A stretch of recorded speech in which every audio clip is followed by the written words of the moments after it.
Olá, querido Arquituber, bem-vindo a mais uma produção aqui da plataforma Escala Humana da Rádio Arquitetura. Que prazer enorme ter você novamente por aqui no nosso canal. Está começando mais um Bem-Estar em Construção com a nossa querida Duda Cooper. E é claro, já pedindo para você se inscrever aqui no nosso canal, ativar as notificações, deixar o seu like, compartilhar o nosso conteúdo para que o YouTube entenda que ele tem relevância. Já agradecendo também os nossos patrocinadores masters aqui da programação da Rádio Arquitetura Escala Humana, os nossos queridos amigos da Macrovision, também Quetemove Prime, Simoneto Grupo do Arte e Persol Persianas. Programa de hoje encerrando uma série aqui do nosso Bem-Estar e Construção, fazendo aqui uma retrospectiva dos assuntos que a gente abordou aí no decorrer desses episódios e, é claro, já fazendo algumas projeções com a nossa especialista em projeções, Maria Eduarda Cooper. Duda. E aí, Duda? Oi, pessoal, tudo bom? Tudo bem, Alexandre? Tudo. Pois é. Então, hoje a gente tá gravando o nosso último Bem-Estar em Construção, #10. O Alexandre tá super chateado. Tô chorando. Ele procrastinou bastante esse programa, mas hoje tá saindo, né, Alexandre? Procrastinou, tava com pneumonia, Duda. É verdade. Como Pois é. o cara inventou uma, Ele- uma pneumonia para não encerrar o programa. Mas, então, hoje realmente a gente grava esse último programa e a gente pensou em trazer um pouquinho do que a gente conversou desde o início. E já fazendo links com a atuação da arquitetura, com o papel da arquitetura na sociedade, a importância da arquitetura para o futuro. Uhum. E aí eu lembro que no nosso primeiro encontro, a gente contextualizou um pouco a entrada dos dados, das informações da ciência, da neurociência, Uhum. nos projetos arquitetônicos, né? Então, inclusive, quando a gente pensou no programa, a gente pensou em bem-estar em construção, porque a neurociência ela traz dados sobre a interação, dados da fisiologia humana interagindo com os ambientes, né? E esses dados são coletados principalmente para que a gente garanta realmente o bem-estar dos usuários nos projetos arquitetônicos, né? Uhum. Então, a gente falou sobre como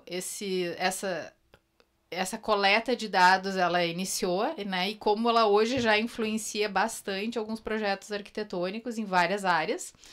E aqui, especialmente, a gente falou bastante sobre essa influência na arquitetura para o mercado imobiliário, né, nos edifícios residenciais, que são edifícios que geram espaços de longa permanência, né?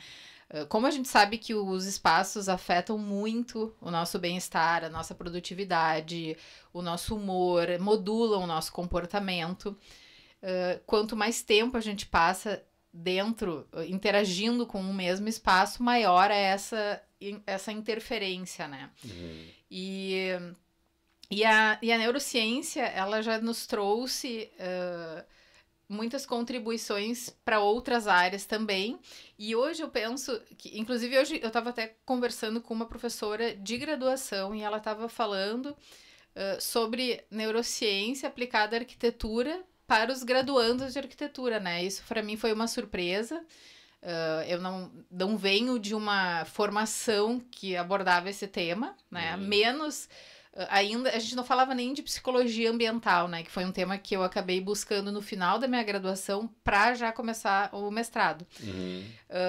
Então, hoje a gente vê que tá tão grande, é tão grande essa influência, assim, é tão grande o potencial, né, dessa interdisciplinaridade, né, tanto da psicologia ambiental, né, antes, né, da neurociência e agora muito da neurociência, né, então isso é bastante interessante e eu não vejo mais um futuro com uma arquitetura que desvincule esses saberes, sabe? Eu acho que a gente não precisa, como arquiteto, ter esse conhecimento enciclopédico, mas a gente pode buscar parcerias, né, de colaboração entre profissionais com diferentes especialidades dentro da área da arquitetura. Mas é certo que a qualificação dos projetos é enorme com essa contribuição, né? E principalmente quando a gente fala em bem-estar no ambiente construído, né? Saúde e conforto no ambiente construído. Então, eu lembro que a gente começou essa nossa jornada, né, do programa Bem-Estar em Construção falando bastante dessa influência, né? Depois a gente trouxe para a pauta questões de sustentabilidade no ambiente construído. E essas questões, elas estão intimamente relacionadas tanto à neurociência quanto à psicologia ambiental, porque hoje as certificações, elas já recebem esse aporte dessas ciências para incluir o bem-estar humano como uma dimensão estratégica para se atingir as pontuações de certificação. Né? Então, isso ficou bastante potencializado na pandemia, né? Dá até para se dizer que as certificações, elas seguiam um caminho antes da pandemia e passaram a ver o ser humano e a interação do ser humano com o ambiente construído como uma nova dimensão tão importante quanto todas as outras, ou talvez até mais, né? Depois da nossa experiência, né, de epidemia planetária, né? Então, isso realmente mudou a nossa visão como arquitetos. A gente entendeu o quanto era importante nós qualificarmos os espaços e entendermos mais sobre salubridade na arquitetura. E então, assim, essa ligação, ela hoje já é bastante evidente, né? A gente precisa entender as certificações como certificações para sustentabilidade ambiental e humana.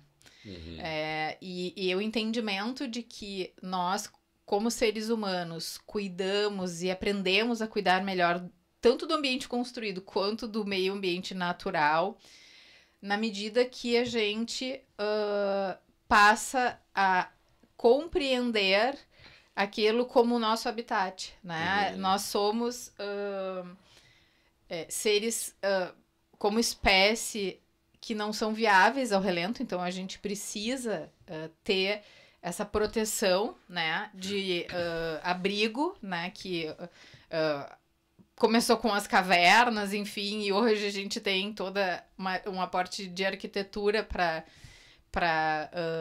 viabilizar esse abrigo, essa segurança que a gente necessita como espécie.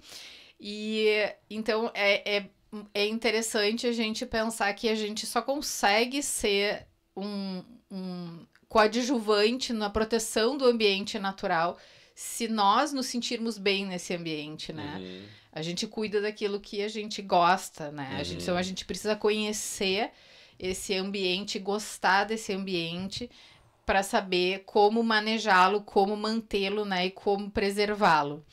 Então, essas questões, elas estão sendo bastante costuradas.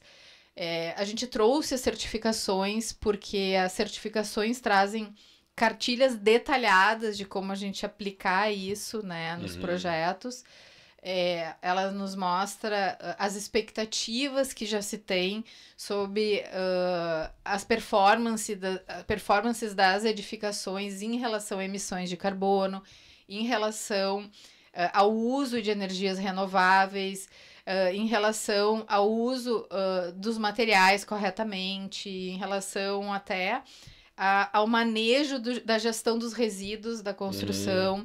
Enfim, a gente já tem dentro das certificações um grande compilado de todas essas ciências, de todas essas matérias já organizadas de forma que se torna mais fácil a gente aplicar isso nos nossos projetos, né? Inclusive, eu lembro que um dos nossos programas a gente trouxe uma das certificações, que foi a do LEED, né, do Green Building Council, para mostrar que os próprios planos diretores e códigos de obras, eles já nos direcionam para algumas estratégias e eles já nos conduzem o projeto arquitetônico para diversos pontos em que nós já estaríamos atendendo a pré-requisitos dessas certificações. Então, desde o início do projeto. Exatamente. Ali, né? Só a grande diferença é que com a certificação a gente precisa documentar melhor esse atendimento, né? E a gente precisa, ao final, validá-los, né? Mostrar que eles realmente funcionam, né? E fazer essa documentação e essa verificação por terceira parte, né? A gente recebem essa fiscalização. Hoje seria possível a gente afirmar que a maioria, a metade ou a minoria dos profissionais já pensam nos projetos pensando nas certificações? Existe uma parametrização nisso? Eu vou te dizer, Alexandre, assim, que a gente ainda tem muitas barreiras para chegar dentro dos escritórios de arquitetura com essa pauta. Ainda, infelizmente, é tirar aquela equipe de uma zona de conforto, né? E provocá-la a pensar de uma maneira um pouco diferente, né? Mas é uma diferença que potencializa muito a qualidade do projeto. É uma diferença que faz com que o impacto da construção diminua no meio ambiente.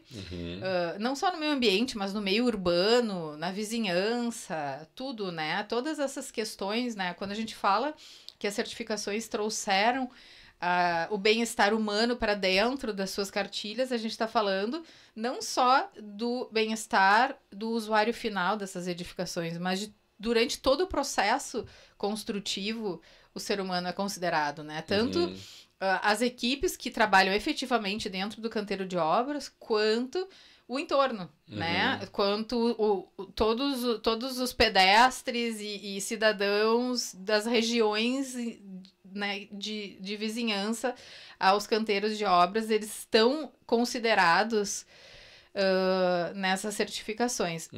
Então, é realmente um grande benefício para todos segui-las. Não é necessário, do meu ponto de vista, a gente ainda forçar que os projetos sejam certificados. Eu acho que eles precisam ser certificáveis porque a gente está garantindo essa qualidade.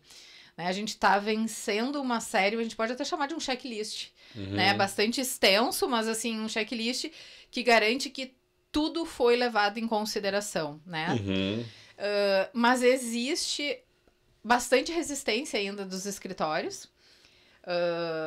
É mais comum a gente ver profissionais do mercado se especializarem em outras áreas que talvez sejam comercialmente mais viáveis, né, para o andamento do escritório, ou para a própria viabilidade econômica do escritório, do que propriamente se falar em sustentabilidade, né? Ainda é uma pauta que recebe bastante resistência, mas sim eu vejo aumentando o interesse. E quando a gente passa por situações que nos jogam na cara, assim, todas as questões de mudanças climáticas, parece que acende um alerta e aí todos os atores passam a olhar essa matéria de uma outra forma, né? Talvez até com uma preocupação do tamanho da responsabilidade que é não levá-la em consideração a cabo desde o início, né? Tá, mas daí nesse ponto nós estamos falando de questões que misturam ideologia, que mistura posicionamento, né? Que mistura o modo de como tu enxerga o presente e principalmente o futuro, né? Mas em termos financeiros, de retorno financeiro, existe algo que incentive que os projetos sejam feitos e sejam certificados?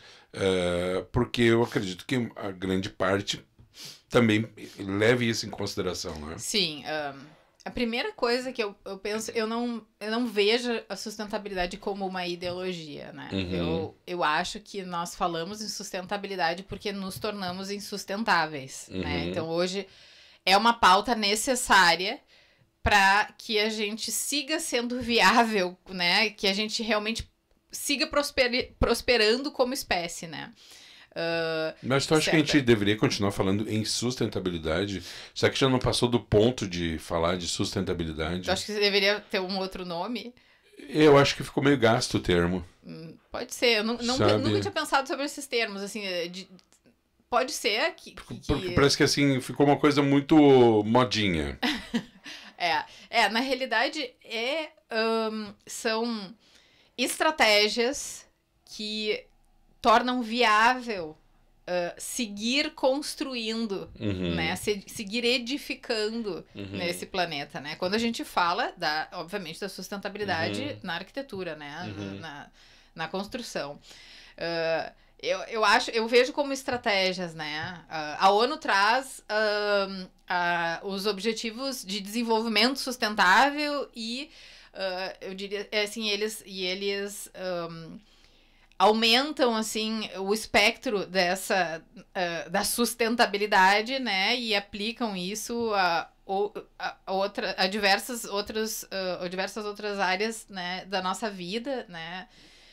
Do mercado, do desenvolvimento realmente planetário. Mas quando a gente fala só em construção, eu acho que já é alguma coisa que é premiada, vamos dizer, quando é levada a sério, né? Já existem incentivos de vários lugares. Em Porto Alegre já existe isso, a certificação de sustentabilidade em Porto Alegre, ela já dá uma premiação, né, ao projeto que é certificado, né? Então essa premiação, digamos, ela aumenta de acordo com o grau de certificação que tu atingiste, né? Então existe já essa bonificação. Então eu acho que isso é super importante. Em termos de incentivos fiscais, eu acho que também já tem considerações bastante relevantes em relação a isso. E em termos de uso de energias renováveis, acho que os incentivos também são bastante interessantes. A economia, assim, o que a gente chama, o payback, né, que a gente chama, tá cada vez mais curto, o que significa que realmente é interessante usar. As emissões de carbono, a diminuição das emissões de carbono também são uma pauta que é bastante valorizada já, agora em tudo, né? Até eventos a gente consegue reduzir a pegada de carbono, enfim, né? Então eu acho que sim, respondendo a tua pergunta que foi dividida em 3 partes, eu acho que sim, né? Nesse sentido eu acho que tem bastante já contrapartida, né, para aplicação dessas estratégias, mas ainda estamos muito longe, né, falando, né, dos objetivos de sustentabilidade da ONU, a gente ainda está muito longe de atingir os objetivos da Agenda 2030, né, muito, muito, muito distante. E a impressão que eu tenho é que a cada evento climático extremo, a cada enchente, a cada deslizamento de terra, a cada consequência que o aquecimento global dispara no planeta, a gente caminha mais para trás, né? Porque as atitudes emergenciais que se tomam no momento da crise, assim, em regra, elas não são sustentáveis, né, Alexandre? E a gente acaba agindo para defender a vida, para, né, para salvar as pessoas, enfim. E essas atitudes, muitas vezes, elas não são tomadas de forma, assim, consciente, de pensar assim, não, eu vou agir de forma sustentável, enfim. Não é possível ainda fazer isso, sabe? Sim. Isso ainda não está tão naturalizado na nossa maneira de pensar, né? A gente não naturalizou ainda todas essas atitudes sustentáveis, né? De tal forma que elas sejam automáticas, né? Sim. Então, acho que ainda tem essa distância enorme, né? Pra gente percorrer. E acho também que passa muito por educação ambiental, né? Por a gente entender quais são as nossas responsabilidades sobre a preservação do planeta e quais são as consequências de não levá-las a sério, né? Mas tu sabe que isso que tu falou, eu percebi, ando muito ali para vir para a rádio na região ali de Canoas, né? Principalmente ali no Matias Velho. E um tempo atrás eu passei por ali e eu pensei o seguinte, cara, as pessoas já viviam em péssimas condições, né? Naquela época tu olhava assim, não tem como ser pior que isso.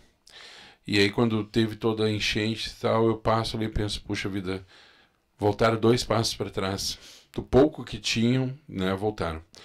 E aí eu tenho uma grande preocupação, Duda, que uma boa parte dos governantes coloquem a sua incompetência ou a sua falta de habilidade ou vontade política na conta das enchentes, por exemplo.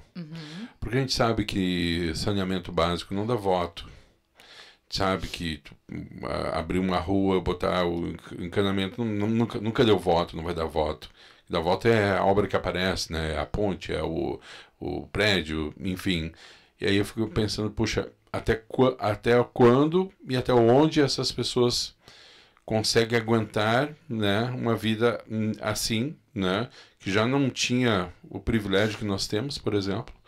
E agora ficou essa mazela acentuada pela enchente, né? Sim, isso é muito triste.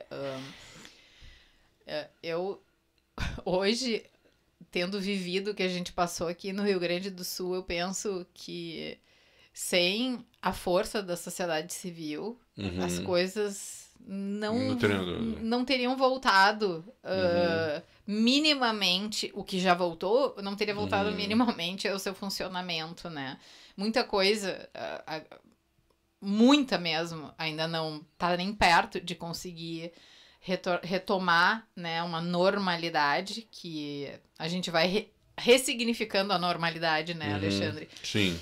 Mas eu tenho hoje passado, de novo, né, passado por isso, assim, horror de pensar em politizar todas essas coisas. Horror.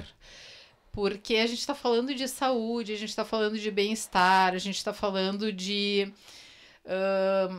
parece que... de questões que parecem...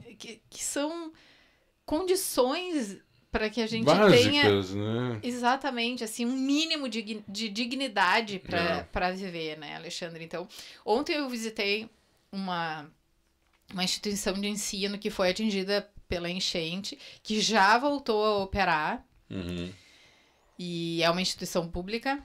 E eu andando pelo edifício, que ainda tem muito, né, para ser reconstruído e recuperado, para realmente voltar ao funcionamento, né, mais integral. Eu fiquei muito impactada de ter estado num ambiente que é, assim, a constatação da síndrome do edifício doente, que também é uma das pautas que a gente trouxe para cá. Sim. Né? Poucas vezes na minha vida eu estive em um prédio público com condições tão precárias, onde crianças interagem, né, e vivem e passam muitas horas, né? E não só crianças, todos os colaboradores, os educadores, enfim. E a gente sente, né,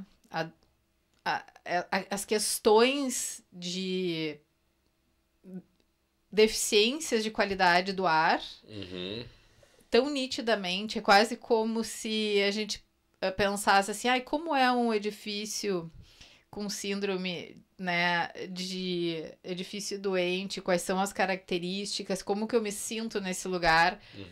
Aquele é o lugar, sabe? É um lugar que a gente pode tomar como um exemplo.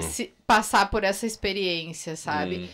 E também, e por que eu tô trazendo isso? Porque é um lugar que, conversando com os gestores ali dessa instituição, a gente percebe que elas são...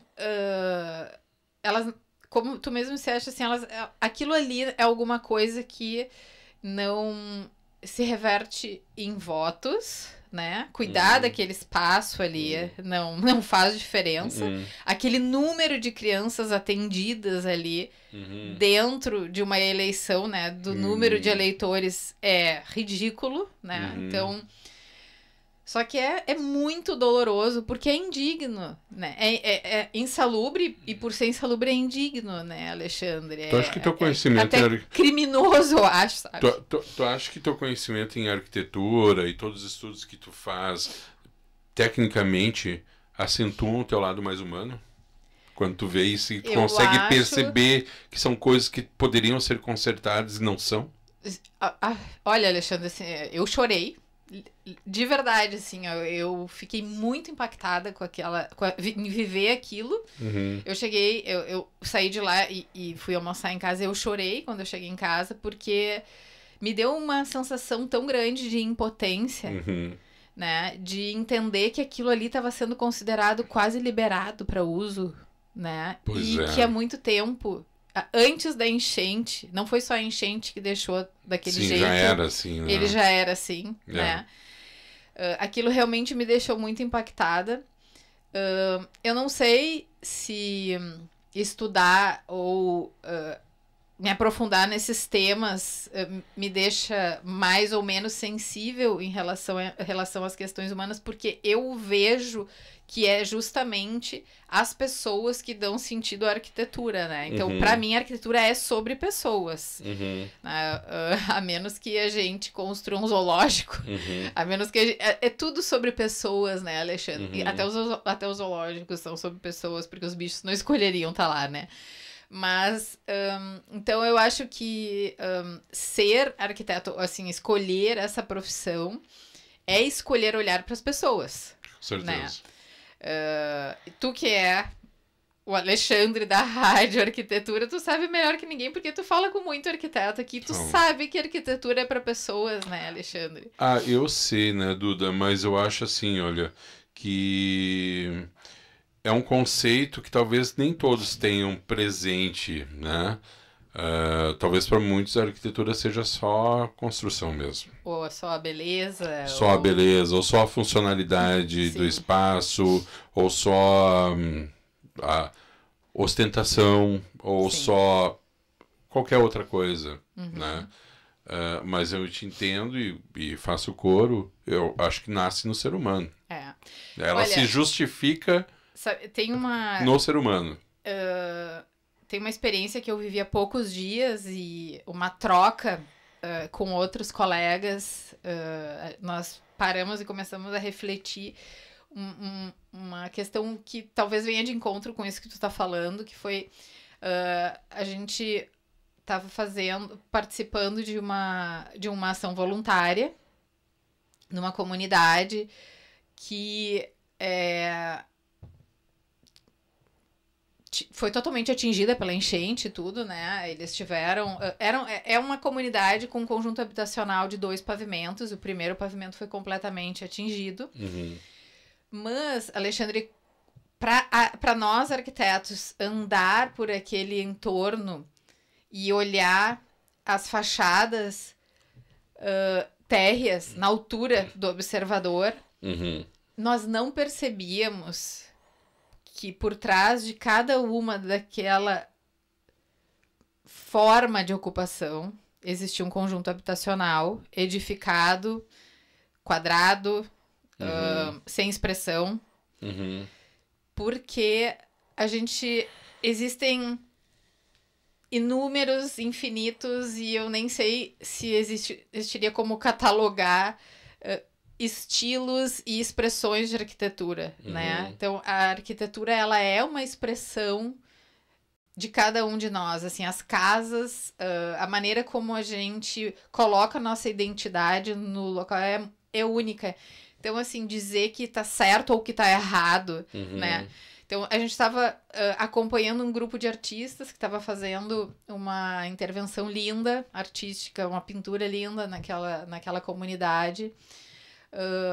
E eles estavam, através da arte, trazendo muito assim, trazendo mais autoestima para o convívio social, fazendo com que... Trazendo mais alegria, trazendo mais cor, enfim. Trazendo para aquele lugar, de novo, até uma esperança, tá? E nós... Enquanto nós andávamos por aquelas ruas, a gente olhava... A primeira camada do que a gente enxergava era bastante destruição, né? A segunda camada era uma janelinha aberta, uma frestinha, uma portinha aberta, e a gente via pela fresta a vida acontecendo ali dentro, né? Pessoas tentando se reerguer ali dentro. E a terceira camada era aquele conjunto habitacional que a gente conseguia identificar atrás dessa intervenção que cada unidade fez em frente à sua porta de entrada, vamos dizer assim, né? Então aquilo nos fez pensar que não existe arquitetura e anti-arquitetura nesse sentido, né? Não somos nós, arquitetos, que vamos dizer para aquelas pessoas como elas têm ou não têm que ocupar aquele espaço, né? O que a gente pode fazer é orientar com tudo que a gente estuda, né? Como organizar aquele espaço, ou como tornar aquele espaço mais salubre, ou como trazer mais conforto térmico, mais conforto acústico, enfim, mais conforto para aquele lugar, né? Como trazer mais acolhimento para aquele ambiente. A gente é capaz, através de tudo que a gente, do nosso trabalho, trazer isso, sabe? Mas a gente não pode dizer que aquela expressão é uma anti-arquitetura, por exemplo. Você sabe que eu escutei uma expressão semana passada aqui na rádio do arquiteto, que ele julga que o papel do arquiteto, né, não é fazer o projeto, é mediar, né? É isso aí. Não é dizer o que tem que ser feito, é mediar aquilo que está sendo feito. Meu professor orientador de mestrado, ele sempre contava uma história que eu acho, assim, ficou gravada na minha memória, porque para mim tem um grande significado. Ele dizia o seguinte, que ele e a esposa e 3 filhos resolveram comprar um terreno e construir uma casa. E ele, na época, era diretor da faculdade de arquitetura na Federal, aqui do Rio Grande do Sul. E as pessoas perguntavam para ele, professor, como é um arquiteto construindo a sua própria casa? E ele dizia assim, eu não estou construindo a minha própria casa, estou construindo a casa da minha família. A minha casa... Talvez fosse diferente, aquela é a casa da minha família, sabe? Então, assim, sempre é uma tradução, é uma interpretação e uma tradução, né? Daquilo que a gente está percebendo como o cumprimento das necessidades, né? Daqueles usuários, né? A quem aquele espaço se destina, né? Exatamente. E sendo uma tradução, a gente pode entender que é uma tradução de uma história. Sim, com certeza. E cada um tem a sua história. Cada um tem a sua história. Não tem como padronizar isso, né? Não. Tu pode fazer isso que tu falou, de colocar dentro de parâmetros de saúde, de conforto, mas é só. Exatamente. A gente falar de bem-estar é falar individualmente com cada indivíduo, cada ocupante, cada usuário daquele espaço, que é o bem-estar para essa pessoa, né? Existem parametrizações? Óbvio, existem. A gente tem a norma de desempenho, que nos traz parametrização, a 90-50, que é a norma de acessibilidade, que nos traz parametrização. Existem inúmeras parametrizações que nos guiam e nos orientam no sentido, assim, da média da população, né? Mas quando a gente tá diante de um cliente específico, ou diante não só de um cliente, né? Porque naquele lugar ali, dessa experiência que eu tô compartilhando aqui, naquele lugar, ninguém era nosso cliente, né? A gente tava fazendo um trabalho voluntário, assim, pensando em colaborar com aquelas pessoas e com os artistas que estavam se propondo a pintar fazer aquela expressão artística naquele entorno. Então, assim, é para aquela pessoa especificamente, né, Alexandre? Então, não existe uma única resposta arquitetônica, né? Então, a gente não pode se colocar nesse pedestal e pensar que só o que a gente produz dentro do escritório de arquitetura é arquitetura, né? Então, as pessoas são capazes de produzir, dar a sua própria identidade e com as suas próprias ferramentas e com seus próprios recursos, com os materiais que ela encontrar, ela é capaz de formular para ela um espaço, né, que tem identidade, que tem um significado, né. Então, isso foi uma experiência bastante interessante, né? A gente às vezes pensar assim, não, e se a gente fizesse assim ou assado?